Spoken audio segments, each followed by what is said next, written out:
یو خبره درته وکړم ډېره ضروري ده.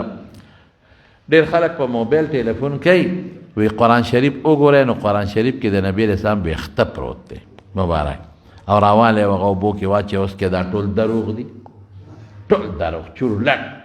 وی قرآن شریف خو چې کومه سپاره رټی ویښته پکې راوځي، یا پکې ښځې تلاوت کوي یا پکې سړي تلاوت کوي. نو د ښځو د سر ویښته پکې پرېوځي او کله د سړو، او کله په دې هوا کې چې هوا ځي دا ویښته میښتې نو پکې پرېوځي. نو چې څوک وایي هلکه ما خو پاڼه وکړه قرآن شریف کې ویښته پروت دی، نو د پیغمبر مبارک د ویښتو به خدای دونه تذلیل کوي.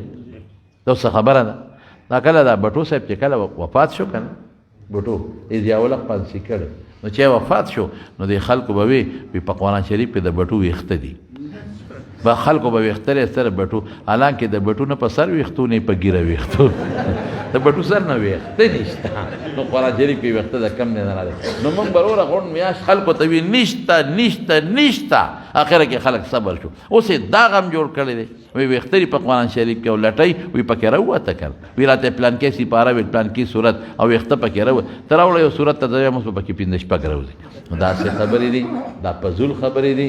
د رسول الله مبارک د ویښتو الله دومره هتک او بېزتي نه کوي چې هغه زخرالي او خورۍ دي او دا تحت او دا څنګه وایي. هغه د مبارک ویښته به خدای راوباسي، د هغه د سر مبارک او د هغه د ګیرې مبارک او خدای راوباسي. دا اوس څه خبره شوه؟ دا ګوره د بېزتۍ خبرې دي، دا قطعا مه کوئ، دا د ګناه خبرې دي. داسې خبرې خو چې ښځې کم ښځو کې یو جنجال خو شته، دوی خپل یو کتاب خو شته که نه، د شریعت نه دوی خپل کتاب دی. خو چې ښځې کومه خبره وایي خورې که نه ما وکتل که نه، او وایي خورې هغه چې مې اوبو کې واچولو پلان کې اوس کله ټیک ټاک شوه که نه. بس خو چې دا خبره خورې نه خورې نه خورې نه، نو ټول پاکستان ته بیا د خورې نه خبره رسېږي. نو دې کې یو فوټی ګزاره کوي.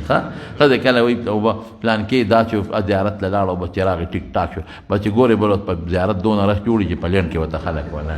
نو داسې ده.